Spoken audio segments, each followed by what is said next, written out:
So students, a very good evening and I wholeheartedly welcome you all for Enlightened Educators and ತುಂಬಾ ಚೆನ್ನಾಗಿ ಕೇಳ್ತಿದ್ರಿ 5th sem result ಯಾವಾಗ ರಿವ್ಯಾಲ್ಯೂಯೇಷನ್ದು and 7th sem revaluation result ಯಾವಾಗ ಅಂತ ಹೇಳಿ. So ಅವರೆಲ್ಲರಿಗಾಗಿ ಇದೊಂದು important ಅಪ್ಡೇಟನ್ನು ಹೊತ್ತು ತಂದಿದ್ದೀನಿ, ದಯವಿಟ್ಟು ವಾಚ್ ಮಾಡಿ. ನಿಮ್ಮ ರಿಸಲ್ಟ್ಸ್ ಅನೌನ್ಸ್ ಆಗಿದೆ ಇವತ್ತು, ಓಕೆನಾ? ಸೊ ತುಂಬ ಜನ ಕೇಳ್ತಿದ್ರಿ, ಏನು ಗೊತ್ತಾ ಇವತ್ತು ಬಂದಿದೆ ರಿಸಲ್ಟು, ನಿಮ್ಗೆ ಗೊತ್ತಿತ್ತಾ ಇವತ್ತು ಬರುತ್ತೆ ಅಂತ? ಇಲ್ಲ ಅಲ್ವಾ? So you should have some patience, correct? ಇವಾಗ ವಿಟಿಯುನಲ್ಲಿ ರಿಸಲ್ಟ್ ಕೊಡ್ತೀವಿ ಅಂತ ಇವತ್ತು ಹೇಳಿರ್ತಾರೆ. ಸೊ ಏನೋ ಸಡನ್ನಾಗಿ ಪ್ರಾಬ್ಲಮ್ ಆಗಿ ಮತ್ತೆ ಪೋಸ್ಟ್ಪೋನ್ ಆಗ್ಬೋದು. Whatever might happen in VTU or whatever is happening in VTU, like ಇವ್ಯಾಲ್ಯೂಯೇಷನ್ಗೆ ಸ್ವಲ್ಪ ಪ್ರಾಬ್ಲಮ್ ಆಗಿರ್ಬೋದು, ಇಲ್ಲ ಪ್ರೊಫೆಸರ್ ಸಿಕ್ಕದೇ ಇರ್ಬೋದು, like less amount of professor ಸಿಕ್ಕಿರ್ಬೋದು ಇವ್ಯಾಲ್ಯೂಯೇಷನ್ಗೆ. ಈ ಥರ whatever the problem in happening, you need to understand them and you need to stay in patience so that you will get your results. Okay, ನನಗೂ ಅರ್ಥ ಆಗುತ್ತೆ, but patience ಆಗಿರೋದು ನಿಮ್ಮ ಕೈಯಲ್ಲಿ. ಈ ಯೂನಿವರ್ಸಿಟಿಗೆ ಬಂದಮೇಲೆ patience is a must that you all have to have. Okay, so ಅದನ್ನು ನಾನು ಅನುಭವಿಸಿದ್ದೀನಿ ಗೊತ್ತು. Patience is a must. Patience ಇಲ್ಲ ಅಂದರೆ ಏನಾಗಲ್ಲ ಇಲ್ಲಿ. ಟು ವೆಯ್ಟ್ ಅಷ್ಟೇ. Okay, let me start with the circular. December 2024 Jan 2025 examination, results ಬಗ್ಗೆ ಮಾತಾಡೋಣ.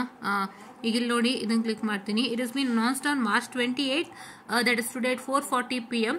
Click here for results of B Architecture 9th and 10th semester. So Architecture 9th and 10th semester ಇದೆ. So ಅಂದರೆ 5 years ಅಲ್ವಾ, so ಅದು last ಇಯರ್ದು. And next this is updated results after evaluation of B 5th and 7th semester of fall region. So ನಿಮ್ಮ updated results after evaluation ಬಂದಿದೆ, ದಯವಿಟ್ಟು check ಮಾಡ್ಕೊಳ್ಳಿ and share your results in the comment section. Okay, so pass ಆಯ್ತಾ, fail ಆಯ್ತಾ, ಹೆಂಗಿತ್ತು? ಇಲ್ಲ if you feel like ನನಗೆ privacy ಬೇಕು, ನನಗೆ ಕಾಮೆಂಟ್ ಮಾಡ್ಲಿಕ್ಕೆ ಆಗಲ್ಲ ಹೇಗಿತ್ತು ಅಂತ ಅಂದರೆ, I will make a poll right ನಾವು. Please to make sure that you attend the poll without fail. I want to know how the revaluation went on.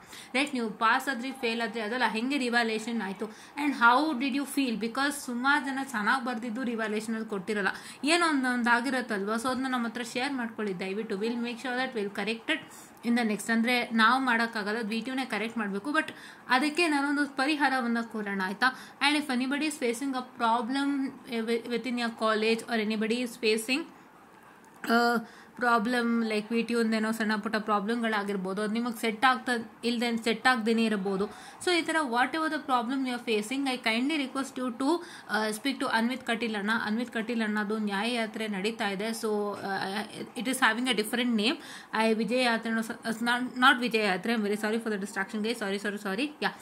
ಯಾವುದೋ ನ್ಯಾಯ ಯಾತ್ರೆ ನಡೀತಾ ಇದೆ. ಪ್ರತಿಯೊಂದು ಕಾಲೇಜಿಗೆ ಬಂದು ಆ ಕಾಲೇಜಿನಲ್ಲಿ ಮಾತಾಡಿ ಸ್ಟೂಡೆಂಟ್ಸ್ ಹತ್ರ ಅದನ್ನು ಫೀಡ್ಬ್ಯಾಕ್ ಕಲೆಕ್ಟ್ ಮಾಡಿಕೊಂಡು ಅವರು ಆ ರೆಸ್ಪೆಕ್ಟೆಡ್ ಕಾಲೇಜ್ ಪ್ರಿನ್ಸಿಪಲ್ ಆಗ್ಬೋದು, ಇಲ್ಲ if is going to an university, ಆ ಪರ್ಟಿಕ್ಯುಲರ್ ಯೂನಿವರ್ಸಿಟಿ ವೈಸ್ ಚಾನ್ಸಲರ್ ಹತ್ರ ಎಲ್ಲ ಲೆಟ್ರನ್ನ ಕೊಡ್ತಾರೆ. ಸೊ ದಯವಿಟ್ಟು ಆದಷ್ಟು ನಿಮ್ಮ ಪ್ರಾಬ್ಲಮ್ಸ್ಗಳನ್ನ DM ಮಾಡಿ ಅನ್ವಿತ್ ಅಣ್ಣಗೆ. ಇಲ್ಲಾಂದ್ರೆ ನಿಮ್ಮ ಕಾಲೇಜ್ ಹತ್ರನೇ ಬರ್ತಾರೆ ಅಂದರೆ ಎಲ್ಲೋ ಒಂದು ಕಡೆ ಸಿಗ್ತೀನಿ ಅಂತ ನಿಮಗೆ ಹೇಳಿರ್ತಾರೆ, ಅಲ್ಲಿ ಕೂಡ ನೀವು ಮಾತಾಡ್ಬೋದಾಗಿರುತ್ತೆ. This is a very good initiative taken by NSUI. Government to Congress ಇದೆ. He is also from a Congress party and he is a leader of NSUI and he is planning to help students by solving all the problem. ನಿಮ್ಮ ಸಮಸ್ಯೆಗಳನ್ನ ಅರ್ಥ ಮಾಡಿಕೊಂಡು ಆ ಸಮಸ್ಯೆಗಳನ್ನು ಒಂದು ಲೆಟ್ರನ್ನು ಮಾಡೋದ್ರ ಮೂಲಕ, ಅಂದರೆ ಒಂದು ಲೆಟ್ರಲ್ಲಿ ಹಾಕೋದ್ರ ಮೂಲಕ ಆ ಲೆಟ್ರನ್ನ ತೊಗೊಂಡು ಹೋಗಿ VCSಗೆ ಕೊಡ್ತಾ ಇದ್ದಾರೆ. ಅವರಿಗೆ ಒಂದು ಒಳ್ಳೆ ರೀತಿಯಾದಂಥ ರೆಸ್ಪಾನ್ಸನ್ನು ಕೊಡ್ತಿದ್ದಾರೆ. ಆ ರೆಸ್ಪಾನ್ಸ್ ಅವ್ರು ಕೊಟ್ಟೋದಷ್ಟೇ ಅಲ್ಲ, ಅದನ್ನು ಅವರು ಸ್ಯಾಟಿಸ್ಫೈ ಮಾಡಬೇಕು, the main thing, right? So ನಿಮಗೆ ಯಾರೋ ಲೆಟ್ರ್ ಕೊಡ್ತಾರೆ. ಲೆಟ್ರ್ ಕೊಟ್ಟಾಗ for example if you are facing a problem in a locality, we first directly go to MLA or corporator or so. So ನಾವು ಯಾರ ಹತ್ರನೋ ಒಬ್ಬರ ಹತ್ರ ಹೋಗ್ತೀವಿ, ಕಾರ್ಪೊರೇಟರ್ ಹತ್ರನೇ ಹೋಗ್ತೀವಿ ಅಂದರೆ, ನಮ್ಗೆ ಈ ಥರ ಸಮಸ್ಯೆ ಆಗ್ತಿದೆ, ನೀರಿನ ಸಮಸ್ಯೆ ಆಗ್ತಿದೆ, ಬರ್ತಿಲ್ಲ ನಮ್ಮ ಲೊಕ್ಯಾಲಿಟಿಗೆ, ದಯವಿಟ್ಟು ನೋಡಿ ಅಂದಾಗ corporator main thing is says, ಹೌದಾ ನಾನು ಮಾಡ್ತೀನಿ, ರೈಟ್? ಹೌದಾ ನಾನು ಮಾಡ್ತೀನಿ ಅಂತ ಹೇಳ್ತಾರೆ. That is he'll give a positive response. He or she the corporator one whose will give a positive response.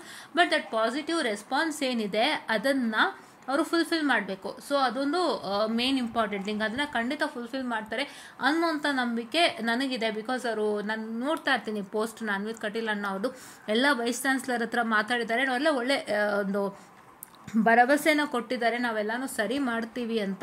So ಹಾಗಾಗಿ ದಯವಿಟ್ಟು ಯೂಟಿಲೈಸ್ ಮಾಡ್ಕೊಳ್ಳಿ. ನಾವೀಗ ಅವ್ರಿಗೆ ಈ ಥರ ಕಾಲೇಜಲ್ಲಿ ಆಗ್ತಿದೆ ಅಂತ ಹೇಳ್ಬಿಟ್ರೆ ಆಮೇಲೆ ನಮ್ಮ ಕಾಲೇಜಿನ ತೊಂದರೆ ಮಾಡಿಬಿಡ್ತಾರೆ, ನೀವು ಅವ್ರಿಗೆ ಹೆಂಗೆ ಹೇಳಿದ್ರಿ, ಏನಿದೆಲ್ಲ ನಮ್ಮದನ್ನೆಲ್ಲ ಹೊರಗೆ ತರ್ತೀರಾ ಅನ್ನೋಂಥದ್ದು ಏನಾದ್ರು ತೊಂದರೆ ಮಾಡ್ಬೋದಾ ಕಾಲೇಜ್ ಕಡೆಯಿಂದ, ಅದಕ್ಕೆಲ್ಲ ಭಯ ಬೇಡ. ಏನು ಗೊತ್ತಾ, ಕಷ್ಟ ಅಂದರೆ ಕಷ್ಟನೇ, ಸುಲಭ ಅಂದರೆ ಸುಲಭನೇ. ನೀವು ಕಷ್ಟಪಡೋವಾಗ ನಿಮ್ಗೆ ಯಾರೋ ಸಹಾಯ ಮಾಡೋಕೆ ಬರ್ತಿದ್ದಾರೆ ಅಂದಾಗ ದಯವಿಟ್ಟು ಅದನ್ನ ಯುಟಿಲೈಸ್ ಮಾಡ್ಕೊಳ್ಳಿ. ನಮ್ಮ ಟೈಮಲ್ಲಿ ಇವೆಲ್ಲ ಇರಲಿಲ್ಲ ಗೈಸ್. ನಮಗೆ ಅನ್ವಿತ್ ಕಟೀಲ್ ಅಣ್ಣ ಗೊತ್ತಾದಾಗಲೇ when we were in third sem year of engineering, ಅಂದರೆ 21 ಆ ಪೀರಿಯಡಲ್ಲಿ 2021 ನಮ್ಗೆ ಗೊತ್ತಾಗಿತ್ತು. ಅಲ್ಲಿವರೆಗೂ ಗೊತ್ತಾಗಿಲ್ಲ. ಅಲ್ಲಿ ಆ ಪೀರಿಯಡಲ್ಲಿ ಸ್ವಲ್ಪ NSY ಕೊರೋನಾ ಟೈಮಲ್ಲಿ ಮಾಡಿದಂಥ ಹೋರಾಟದಿಂದಾಗಿ ನಮಗೆ ಅವರ ಪರಿಚಯವಾಯಿತು ಆ್ಯಂಡ್ ಹಲವಾರು ವಿಷಯಗಳು ನಮಗೆ ಗೊತ್ತಾಯಿತು. ಸೊ ಹಾಗಾಗಿ ನಾನೇನು ಹೇಳೋದಕ್ಕೆ ಇಷ್ಟಪಡ್ತೀನಿ ಅಂದರೆ ನಿಮಗೆ ಎಂಥದೇ ಸಮಸ್ಯೆ ಇದ್ದು ದಯವಿಟ್ಟು ಅವ್ರ ಹತ್ರ ಹೇಳ್ಕೊಳ್ಳಿ, ಖಂಡಿತ ಪರಿಹಾರ ಕೊಡ್ತಾರೆ. ಸುಮಾರು ಜನ ನನ್ನ ಕೇಳ್ತೀರಾ, ನಾನು ಹೇಳ್ದೆ ಅಲ್ವಾ, ನಾನು VTU ಹತ್ರ ಮಾತಾಡೋಷ್ಟು ಇನ್ನೂ ನನಗೆ ಅದು ಸಮಯ ಅಲ್ಲ. ನಾನೊಬ್ಳು VTUನ ಸ್ಟೂಡೆಂಟ್ ಆಗಿ ನಾನು VTUವಿಂದ ಹೊರಗೆ ಬಂದಮೇಲೆ as a student if I come out, ನಾನು ಅವಾಗ ಏನು ಬೇಕಾದ್ರೂ ಮಾತಾಡ್ಬೋದು, ಯಾಕಂದ್ರೆ ಕೇಳ್ಬೋದು, ಬಟ್ ನಾಟ್ ನಾವು. ಸೊ ಹಂಗಾಗಿ ಅವ್ರ ಹತ್ರ ಏನಿದ್ರು ಕೇಳಿ, ಖಂಡಿತ ಪರಿಹಾರ ಕೊಡ್ತಾರೆ. This right time and golden opportunity. ಯಾಕೆಂತ ಹೇಳಿದ್ರೆ ಈಗ ರಿವಾಲ್ಯೂಷನ್ ರಿಸಲ್ಟು ಬಂದಿದೆ. If you not satisfied with revaluation result, ಅವ್ರು ನಾನು ಬರ್ದಿದ್ದು ಕೊಟ್ಟಿಲ್ಲ, ಸುಮ್ಮನೆ ಹಣ ತೊಗೊಂಡ್ರು, ಆ ಥರ ನಿಮ್ಗೆ ಅನ್ಸಿದ್ರೆ you can also even tell the same regarding this. ಅವ್ರು ಒಂದಿನ ವೈಸ್ ಚಾನ್ಸಲರ್ ಹತ್ರ ಮಾತಾಡಿ ಎಲ್ಲ ರೀತಿಯಾದ ಒಂದು ಪರಿಹಾರವನ್ನು ಕಂಡುಕೊಳ್ತಾರೆ. ನಿಮಗೆ ವ್ಯಾಲ್ಯೂಯೇಷನಲ್ಲೇ ಪ್ರಾಬ್ಲಮ್ ಆಗ್ತಿದೆ, ನನಗೆ ಅರ್ಥ ಆಗ್ತಿದೆ. ನಿಮ್ಮೆಲ್ಲರ ಕಾಮೆಂಟ್ಸ್ ಮುಖಾಂತರ I can see that there is a problem in valuation happening and ಪ್ರತಿಯೊಬ್ಬರಿಗೂ ಒಂದೊಂದು ರೀತಿಯಾಗಿ ಮಾರ್ಕ್ಸ್ ಕೊಡ್ತಾ ಇದ್ದಾರೆ. ಅಂದರೆ the marks provided doesn't have an equality, right?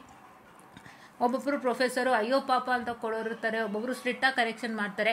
That means they are of different thinking, right? Different thinking ಇರ್ತಾರೆ. And ಕರುಣೆಯಿಂದ ಕೊಡೋರು ಇರ್ತಾರೆ, ಕೆಲವರು ಸ್ಟ್ರಿಕ್ಟಾಗಿ ನಾವು ವ್ಯಾಲ್ಯೂಯೇಟ್ ಮಾಡೋ ಸೊ ದಟ್ ಹುಡುಗರು ಗೊತ್ತಾಗಲಿ ತಪ್ಪು ಅಂತದ್ದು ಇರುತ್ತೆ. ಸೊ ಇದಾದಾಗ there will be no equalities, right? ಏನು ಗೊತ್ತಾ, ಸ್ಟ್ರಿಕ್ಟಾಗಿ ಯಾವಾಗ ಕರೆಕ್ಷನ್ ಮಾಡಬೇಕು ಅಂದರೆ ನಿಮ್ಮ ಕಾಲೇಜಲ್ಲಿ ನೀವು ಸ್ಟಾರ್ಟ್ ಆಗುತ್ತಲ್ಲ ಆವಾಗಲೇ ಮಾಡಬೇಕು. ಆವಾಗಲೇ ಮಾಡಿದಾಗ ಸ್ಟ್ರಿಕ್ಟಾಗಿ ವ್ಯಾಲ್ಯೂಯೇಷನ್ಸ್ ಮಾಡೋಕ್ಕೆ ಶುರು ಮಾಡಿದಾಗ ಅಲ್ಲಿ ಹೇಗಿರುತ್ತೆ, ನಾವು ಹೇಗೆ ಬರಿಬೇಕು ಅನ್ನೋದು ಐಡಿಯಾ ಗೊತ್ತಾಗುತ್ತೆ ಅಲ್ವಾ? ಅದನ್ನು ಅಲ್ಲಿ ಮಾಡೋದಲ್ಲ, ಅಲ್ಲಿ ಮಾಡಿದ್ರು it will be A problem. First ಕಾಲೇಜಿಂದ ಮಾಡ್ಕೊಂಡು ಬಂದರೆ ನಿಮಗೆ ಅಲ್ಲಿ ಈಸಿ ಆಗುತ್ತೆ ಬರೀಲಿಕ್ಕೆ. ಸೊ ಅದೊಂದು ಆ ಥರ ಮಾಡೋರು ಇರ್ತಾರೆ. ಸೊ ಹಾಗಾಗಿ ಅದರಿಂದ ಇನ್ಇಕ್ವಾಲಿಟೀಸ್ ಅರೈಸ್ ಆಗ್ಬೋದು. ಸೊ ಹಂಗಾಗಿ ಇದರ ಸಮಸ್ಯೆಗೆ ಸಂಬಂಧಪಟ್ಟಂತೆ ನೀವು ಅನ್ವಿತ್ ಅಣ್ಣ ಹತ್ರ ಹೇಳ್ಕೋಬೋದು, ಖಂಡಿತವಾಗ್ಲೂ ಪರಿಹಾರ ಕೊಡ್ತಾರೆ. ನೀವು ಇಂಜಿನಿಯರಿಂಗ್ ಮಾಡೋದು ದೊಡ್ಡದಲ್ಲ ಗೈಸ್, ಎಲ್ಲ ನೀಟಾಗಿದ್ದರೆ ಈಸಿಯಾಗಿ ಮುಗಿಸ್ಬೋದು. ನೀವು ಕಷ್ಟಪಟ್ಟು ಬರ್ದಿದ್ರ, ನಿಮಗೆ ರಿಕ್ವೈರ್ಡ್ ಮಾರ್ಕ್ಸ್ ಇಲ್ಲ, ನೀವು ಚೆನ್ನಾಗಿ ಬರ್ದಿದ್ರು ಕೊಟ್ಟಿಲ್ಲ ಅಂದಾಗ ಎಷ್ಟು ಪ್ರಾಬ್ಲಮ್ ಆಗುತ್ತೆ. ಎಷ್ಟೊಂದು ಜನ ಅದನ್ನ ಹೇಳ್ಕೊಂಡು ನೊಂದ್ಕೊಂಡಿದ್ದಾರೆ, ಹೌದಲ್ವಾ? ತುಂಬ ಜನ ನೊಂದ್ಕೊಂಡಿದ್ದಾರೆ ನನ್ನ ಹತ್ರ ಹೇಳ್ಕೊಂಡು. ಸೊ ನಂಗೆ ಅದು ಅರ್ಥ ಆಗುತ್ತೆ ಫೀಲಿಂಗ್ಸ್ ಏನು ಅಂತ. ಇವನ್ ನಾನು ಕೂಡ I have seen that face, right? So ಹಾಗಾಗಿ ದಯವಿಟ್ಟು ಇದರಲ್ಲಿ ಏನೇ ಪ್ರಾಬ್ಲಮ್ ಇದ್ರೂ ದಯವಿಟ್ಟು ಹಂಚ್ಕೊಳ್ಳಿ, ಎಲ್ಲ ರೀತಿಯಿಂದನೂ ಒಳ್ಳೆಯದಾಗುತ್ತೆ. ಇದನ್ನು ಮಾಡಿ ನಾನು ಇದನ್ನ ಏನಕ್ಕೆ ಹೇಳ್ತಿದ್ದೀನಿ ಅಂತಂದರೆ ನಿಮ್ಮ ಬೆನಿಫಿಟ್ಗಾಗಿನೇ, ನಿಮಗಾಗಿ ಒಬ್ಬರು ನಿಲ್ತಿದ್ದಾರೆ, ನಿಮಗಾಗಿ ಒಬ್ಬರು ಸಹಾಯ ಮಾಡೋಕ್ಕೆ ಬರ್ತಿದ್ದಾರೆ ಅಂದಾಗ ದಯವಿಟ್ಟು ಯುಟಿಲೈಸ್ ಮಾಡ್ಕೊಳ್ಳಿ. ಎಸ್ಪೆಷಲಿ VTU ಮಕ್ಕಳುಗಳು ಯೂಸ್ ಮಾಡ್ಕೊಳ್ಳಿ. ನಿಮಗೆ ಸ್ವಲ್ಪ ಸಮಸ್ಯೆಗಳಂಗೆ ಅರ್ಥ ಆಗುತ್ತೆ what is VTU how it is ಅಂತ. ಈಗ ಸ್ವಲ್ಪ ಬದಲಾಗಿದ್ರು ಕೂಡ ಇನ್ನೂ ಕೆಲವೊಂದು ವಿಷಯದಲ್ಲಿ ಬದಲಾವಣೆಗಳು ಬೇಕು VTU ಕಡೆಯಿಂದ. ಅದು ನಿಮ್ಮೆಲ್ಲರಿಗೂ ಗೊತ್ತಿದೆ, ನಾನು ಅದನ್ನ ಇಲ್ಲಿ ಹೇಳಲಿಕ್ಕೆ ಬಯಸೋದಿಲ್ಲ. I have already told you one. So ಇನ್ನೂ ಹಲವಾರಿದೆ ಹೀಗೆ. ಸೊ ಅದರ ಬಗ್ಗೆ ನೀವು ಹಂಚ್ಕೋಬೋದು ಮುಕ್ತವಾಗಿ. ಖಂಡಿತ ಒಂದು ಒಳ್ಳೆ ರೀತಿಯಾದ ಪರಿಹಾರ ಸಿಗುತ್ತೆ. ನೀವು ಬೆಳಿಬೇಕು, ನೀವು ಚೆನ್ನಾಗಿ ಆಗಬೇಕು ಒಂದು VTU ಯೂನಿವರ್ಸಿಟಿ ಅಂತಂದರೆ ಅದು ನಿಮ್ಮ ಕೈಯಿಂದ ಮಾತ್ರ ಸಾಧ್ಯ. ನೀವು ಈ ಥರ ಒಂದು ಸಣ್ಣ ಒಂದು ಕೆಲಸನ ಮಾಡಿದ್ರೆ ಎಲ್ಲ ರೀತಿಯಾಗಿ ಒಳ್ಳೆಯದಾಗುತ್ತೆ. ಆ್ಯಂಡ್ ಇವಾಗ ಎಲ್ಲರಿಗೂ ಡೌಟ್ ಬರ್ಬೋದು, 5ನೇ ಸೆಮ್ದು ಮುಗೀತು, 3ನೇ ಸೆಮ್ದು ಯಾವಾಗ ರಿವಾಲ್ಯೂಷನ್ ರಿಸಲ್ಟ್ ಅಂತ. ಈಗ ಇದು ಬಿಟ್ಟಿರೋದ್ರಿಂದ ಸ್ವಲ್ಪ ದಿನದಲ್ಲಿ ಅದನ್ನು ಕೂಡ ರಿಲೀಸ್ ಮಾಡ್ತಾರೆ. ಆ್ಯಂಡ್ ತುಂಬ ಜನಕ್ಕೆ ಇನ್ನೊಂದು ಅನುಮಾನ ಇದೆ, ಯಾವಾಗ ನಮ್ಮದು ಹಳೆ ರಿಸಲ್ಟ್ ಬರುತ್ತೆ ಅಂತಂದರೆ 21,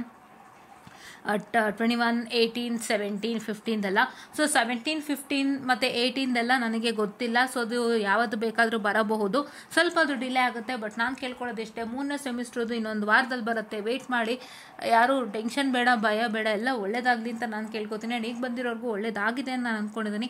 ಸೊ ಹಾಗಾಗಿ ದಯವಿಟ್ಟು ನಮ್ಮ ಚಾನಲನ್ನು ವಾಚ್ ಮಾಡಿ, ಸಬ್ಸ್ಕ್ರೈಬ್ ಮಾಡಿ, ಆ್ಯಂಡ್ ಹೀಗೆ ಎಲ್ಲರಿಗೂ ಶೇರ್ ಮಾಡಿ. ಈ ರೀತಿಯಾಗಿ ಹಲವಾರು ಇನ್ಫಾರ್ಮೇಟಿವ್ ಕಂಟೆಂಟ್ಗಳನ್ನ ನಾವು ಕೊಡಲಿಕ್ಕೆ ಬಯಸ್ತೀವಿ.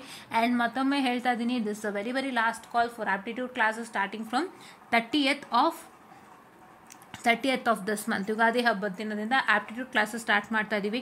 ಇಂಗ್ಲೀಷ್ ಟ್ರೈನಿಂಗ್ ಇರುತ್ತೆ, ಫಸ್ಟ್ ಇಂಗ್ಲೀಷ್ ಟ್ರೈನಿಂಗ್ ಇರುತ್ತೆ, ಅದಾದಮೇಲೆ ಕ್ವಾಂಟಿಟೇಟಿವ್ ಇರುತ್ತೆ, ರೀಸನಿಂಗ್ ಇರುತ್ತೆ, ಎಲ್ಲನೂ ಇರುತ್ತೆ. ಸೊ ನಾನು ಪ್ರತಿ ಸತಿ ಹೇಳ್ತಾ ಇದ್ದೆ ಆ್ಯಂಡ್ ಮತ್ತೆ ಹೇಳ್ತಿದ್ದೀನಿ, ಯಾಕೆಂದರೆ ಎಲ್ಲರೂ ಈ ವಿಡಿಯೋ ಮುಖಾಂತರ ಸುಮಾರು ಜನಕ್ಕೆ ಗೊತ್ತಾಗಲಿ ಅಂತ. Because this video goes to very high reach. So ಹಾಗಾಗಿ ನಾನು ಹೇಳ್ತಾ ಇದ್ದೀನಿ, ದಯವಿಟ್ಟು ಯುಟಿಲೈಸ್ ಮಾಡ್ಕೊಳ್ಳಿ. ನಾನು ಇಂಗ್ಲೀಷ್ ಕ್ಲಾಸ್ನಂತೂ ಒಂದು ಸಿಂಗಲ್ ಕ್ಲಾಸ್ ತೊಗೋತೀನಿ ಪ್ರತಿ ವಾರ.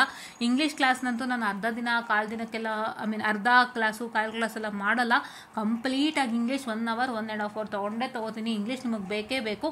ಅದರ ಜೊತೆಗೆ ಒಂದು ದಿನ ಕ್ವಾಂಟಿಟೇಟಿವ್ ರೀಸನಿಂಗ್ ತೊಗೋತೀನಿ. ಸೊ 2 days ಹಂಗಾಗುತ್ತೆ. 1 day ಇಂಗ್ಲೀಷ್, ಸ್ಯಾಟರ್ಡೆ ಇಂಗ್ಲೀಷ್ ಆದರೆ ಸಂಡೇ ಕ್ವಾಂಟಿಟೇಟಿವ್ ರೀಸನಿಂಗ್, ಈ ಥರ ತೊಗೊಳ್ತೀನಿ. ಓಕೆನಾ? ಸೊ ದಯವಿಟ್ಟು ಆದಷ್ಟು ನಮ್ಮ ಚಾನಲ್ನ ಸಬ್ಸ್ಕ್ರೈಬ್ ಮಾಡಿ. ಒಂದು ಹೊಸ ಹೆಜ್ಜೆಗೆ ನಾನು ಮುನ್ನುಡಿಯನ್ನು ಬರಿತಾ ಇದ್ದೀನಿ. ಏನಕ್ಕೆ ಅಂತ ಹೇಳಿದ್ರೆ ನನಗೆ ಆಪ್ಟಿಟ್ಯೂಡ್ ರೌಂಡಲ್ಲಿ ಆಗೋವಂಥ ಕಷ್ಟಗಳು ಗೊತ್ತು. ನಿಮಗೆ ಪ್ರೈವೇಟ್ ಕಂಪನಿಗೆ ಅಪ್ಲೈ ಮಾಡೋರಿಗೆ, ಅಂದರೆ ಈ ಇನ್ಫೋಸಿಸ್ ಆಗ್ಬೋದು, ಇಲ್ಲ L&T ಆಗ್ಬೋದು, ಇಲ್ಲ TCS ಆಗ್ಬೋದು, ಈ ಥರ ಅಪ್ಲೈ ಮಾಡೋರಿಗೆ ನನಗೆ ಅರ್ಥ ಆಗುತ್ತೆ ಏನೋ ವಿಷಯ ಅಂತೆಲ್ಲ ಹೇಳಿಬಿಟ್ಟು. ಬಟ್ ನಾನು ಏನು ಹೇಳೋದಕ್ಕೆ ಬಯಸ್ತೀನಿ ಅಂತಂದರೆ, ಗೌರ್ಮೆಂಟ್ ಜಾಬಲ್ಲಿ ಹೋಗೋರಿಗೆ ಸ್ವಲ್ಪ ಆಪ್ಟಿಟ್ಯೂಡ್ ತುಂಬಾ ಕಷ್ಟ ಇರುತ್ತೆ. ಆ್ಯಂಡ್ ಆಪ್ಟಿಟ್ಯೂಡ್ ಟೈಮ್ ಮೇಂಟೆನೆನ್ಸಿ ಆಗಬಹುದು. ಸೊ ಟೈಮ್ ಮೇಂಟೆನೆನ್ಸಿ ಆಗ್ಬೋದು, ದಟ್ಸ್ ವೆರಿ ಡಿಫಿಕಲ್ಟ್. ಅದ್ರ ಬಗ್ಗೆ ಎಲ್ಲ ಹೇಳಿದ್ದೀನಿ ನಾನು. ದಯವಿಟ್ಟು ಹಳೆ ವೀಡಿಯೋನ ಹೋಗಿ ವಾಚ್ ಮಾಡಿ. ನಾನು ಮತ್ತೆ ರಿಪೀಟೆಡ್ ಕಂಟೆಂಟ್ ಮಾಡಲಿಕ್ಕೆ ಬಯಸಲ್ಲ. ಓಕೆನಾ? ಸೊ ಹಾಗಾಗಿ ದಯವಿಟ್ಟು ಆದಷ್ಟು ಬೇಗ ಸಬ್ಸ್ಕ್ರೈಬ್ ಮಾಡ್ಕೊಳ್ಳಿ ನಮ್ಮ ಮೋರ್ ಆ್ಯಂಡ್ ಮೋರ್ ಕಂಟೆಂಟ್ಸ್ಗೆ, ಆ್ಯಂಡ್ ಇಂಗ್ಲೀಷ್ ಕ್ಲಾಸಸ್ಗೆ ಆ್ಯಂಡ್ ಆಪ್ಟಿಟ್ಯೂಡ್ ಕ್ಲಾಸಸ್ಗೆ ಅಂತ ಹೇಳ್ತಾ. This one of the session all, and thank you.